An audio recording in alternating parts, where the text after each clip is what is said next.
tal? ¿Cómo están? Nos reencontramos nuevamente en este espacio de conversación en modo avión en el marco de la sexta versión de Congresos Jóvenes del Futuro. Han sido 2 días donde hemos podido conocer las más variadas temáticas, poder también responder muchas de las preguntas que teníamos desde un inicio y así seguir construyendo cada uno de los propósitos que en este caso, por ejemplo, y los desafíos que nos da la tecnología en muchos aspectos. Uno de ellos es la comunicación y para eso yo les quiero presentar a la siguiente invitada. Ella es periodista, creadora de contenidos, María José Castro. ¿Cómo estás, María José? Muchas gracias por este espacio. No, muchas gracias por conversar conmigo, Valeria. Muy contenta de estar acá hoy. Agradecidos también de tenerte y preguntarte de inmediato ¿qué te parece este espacio que está destinado a las y los jóvenes para que puedan de alguna forma también cuestionarse qué es lo que está pasando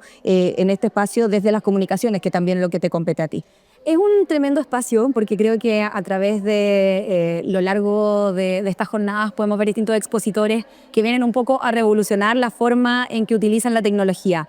Y siento que no solo es una súper herramienta para los jóvenes que pueden llegar a ver este material, sino también para quienes son parte de sus redes de apoyo, para sus papás, para sus tías. Yo soy una tía orgullosa y cuando veo que están haciendo por ejemplo, distintos paisajes de nuestro país en Minecraft y sé que a mi sobrino le encanta Minecraft, obvio que quiero aprovechar de comentarle de que puede ingresar en ese mundo y utilizar la tecnología para educarse. Entonces me parece que es una tremenda instancia, tanto para los jóvenes, pero también para quienes somos redes de apoyo.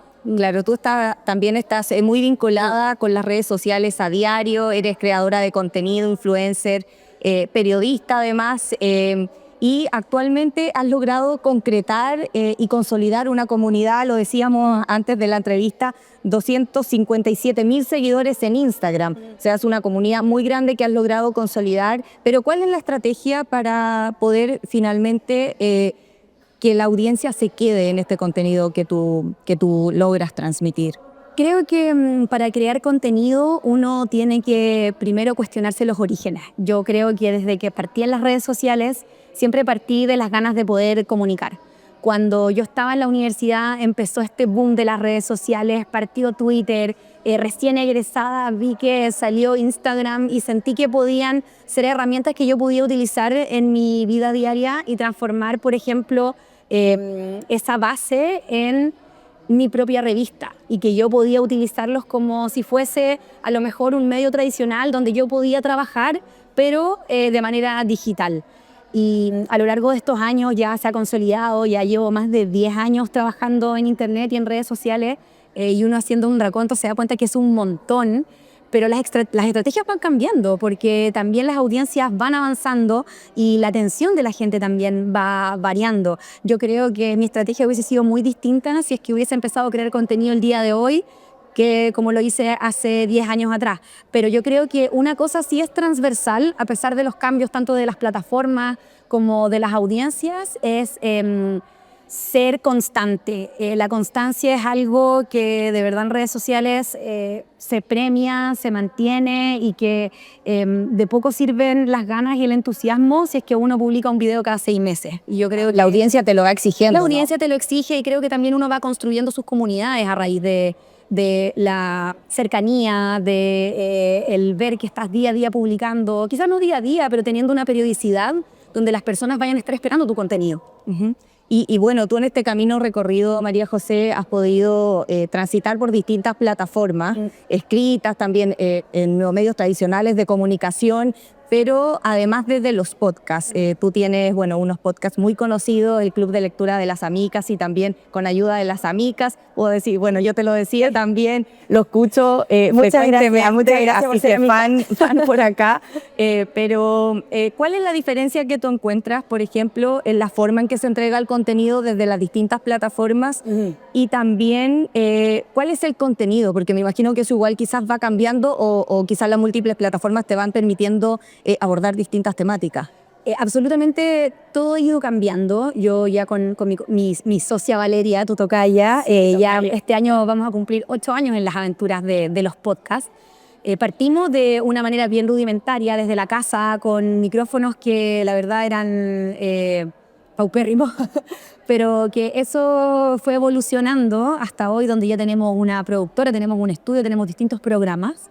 Pero todo esto se dio, al menos en mi caso, con un tránsito también entre los medios tradicionales. Nuestros podcasts partieron porque con Valeria llegó el fin de la revista donde trabajábamos y donde colaborábamos. Y lo que queríamos hacer era mantener un poco como ese espíritu que teníamos trabajando en la revista, pero de una manera digital.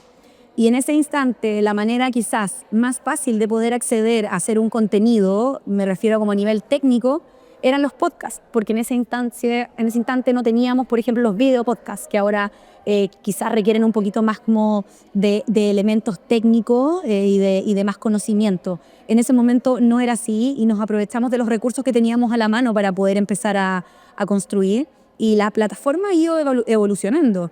Las audiencias también se comportan de una manera súper distinta según la plataforma. Nosotros hoy en día en Amica hacemos nuestro contenido largo, hacemos nuestros podcasts para las plataformas que están destinados para eso, Spotify, YouTube, pero también hacemos snacks y contenidos cortitos para TikTok, para Instagram, porque sabemos que también son plataformas que pueden llegar a más personas, pero que es imposible subir algo de 1 hora y media, entonces uno tiene que hacer resúmenes y todo se basa también en estrategias y en harto ensayo y error, en darse cuenta qué funcionó, qué no funcionó e ir cambiándolo. Claro, y justamente esto que decías tú está relacionado también con este cambio que ha habido en la forma de comunicar. Actualmente las juventudes están pidiendo estos contenidos más rápidos, o sea, el escroleo es como parte del día a día y por eso ustedes han hecho entonces esta adaptación, ¿no?, a las plataformas. Sí, yo creo que estamos en un momento donde el contenido es tan rápido y es tan quizás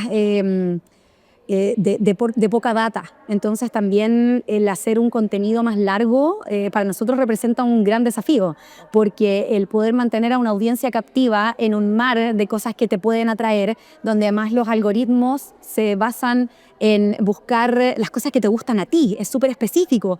Entonces cada vez se nos hace por supuesto más desafiante crear más contenido, tomando en cuenta que ya lo hemos hecho por muchos años, entonces los temas se van incluso a veces agotando parte de la creatividad, pero es algo que al menos a mí me encanta hacer, ir descubriendo cómo poder quizás haciendo pequeños cambios, las audiencias también pueden reaccionar y ser fiel a lo que uno quiere comunicar también. Creo que al menos eso nos ha ayudado mucho a nosotras, al menos el podcast principal que tenemos sigue manteniendo mucho del espíritu inicial, con secciones que tenemos hace 8 años atrás y se han transformado en parte del corazón de nuestras comunidades y por lo mismo siguen funcionando también.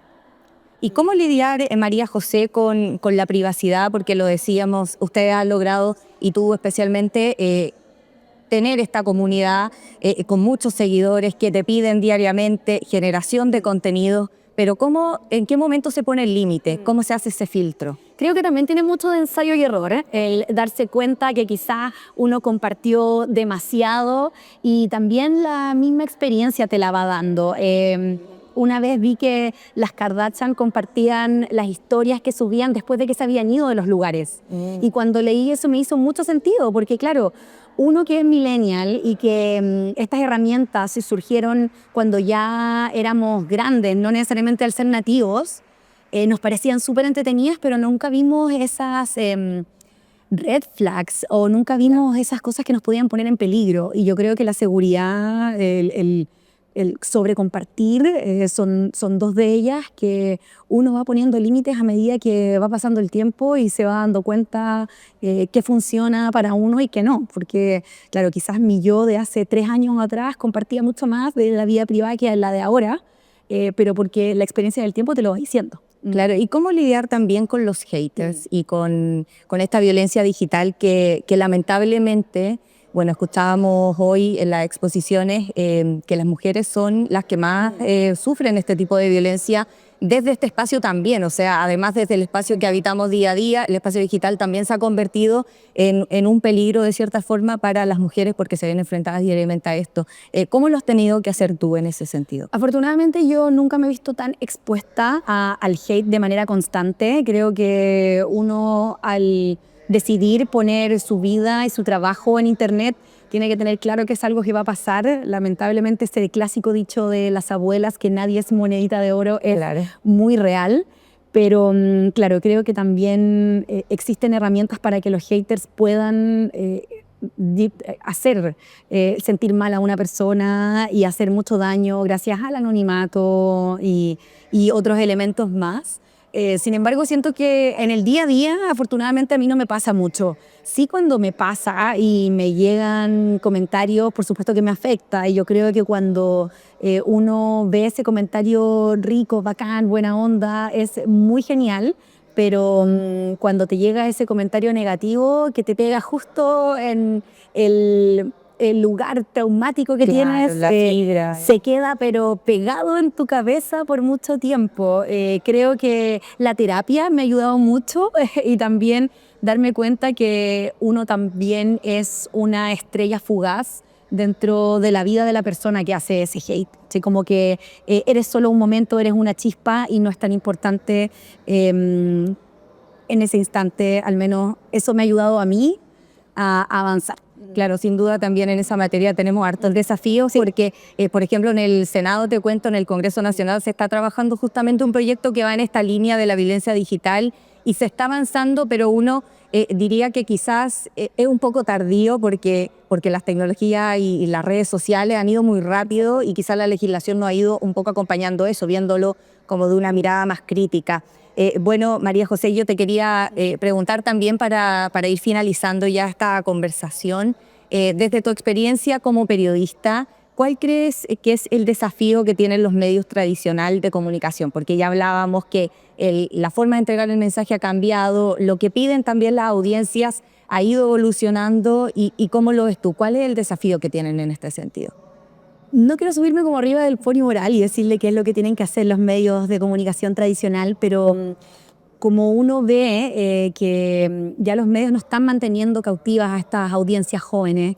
Yo, por ejemplo, fui una millennial que basó toda su juventud y su personalidad en la televisión. Siempre me ha gustado la televisión, pero veo que ahora las generaciones más chicas, mi sobrino de 6 años no tiene idea quién es, desde Don Francisco, que son personajes épicos para nosotros o míticos, hasta, no sé, quizás Connie Capelli, que es una persona súper joven y que quizás uno podría creer que tiene harto acercamiento, pero son figuras súper televisivas. Claro. Entonces yo creo que el error ha sido que no han logrado mantener cautivas a estas audiencias porque creo que se han enfocado en seguir comunicándole a otros grupos etarios. Yo no creo que eso esté malo porque todos merecemos tener contenido, esos grupos etarios merecen tener contenido. Sin embargo, creo que se han quedado atrás aplicando ciertos elementos que vemos en redes sociales. Sino que recién hay canales de televisión que están abriendo sus áreas de streamings, donde están haciendo programaciones complementarias a la televisión tradicional, y es algo que debieron haber hecho hace 5 o 6 años. Entonces creo que también no se dan cuenta que al eliminar un poco o al no tener a la audiencia joven captiva, se les va envejeciendo las audiencias. Y creo que por ahí es donde podrían quizás aumentar un poco la atención de los jóvenes. Así es, María José. Muchas gracias, María José Castro, Lady Ganga, por esta entrevista, por esta conversación también. Sin duda tenemos muchos desafíos. ¿Te gustaría, no sé, quizás dejarle un mensaje a las juventudes que se han convocado también en el marco de Congreso? Sí, bueno, muchas gracias por esta conversación. También un honor para mí participar, aún ser considerada joven, la verdad, porque ya estamos de salida en la juventud. Pero yo creo que, claro, una siempre tiene su alma joven ahí con su labubu colgado en la cartera. Pero yo creo que más que nada mi mensaje es que si algo les apasiona y consideran que Internet les da buenas herramientas, desde, bueno, por ejemplo, mi lado para poder comunicar, utilícenlas, no se desalienten. Creo que el momento va a llegar y el trabajo y el camino planificado sirve. Así es, muchas gracias, María José. Gracias. Muchas gracias también a todos quienes se encontraron con nosotros durante esta jornada. Les recordamos que cada una de estas entrevistas ustedes las pueden volver a revisar en las múltiples plataformas de TV Senado, pero además en los sitios oficiales de congresofuturo.cl. Muchas gracias por habernos acompañado. Nos vemos en una próxima oportunidad.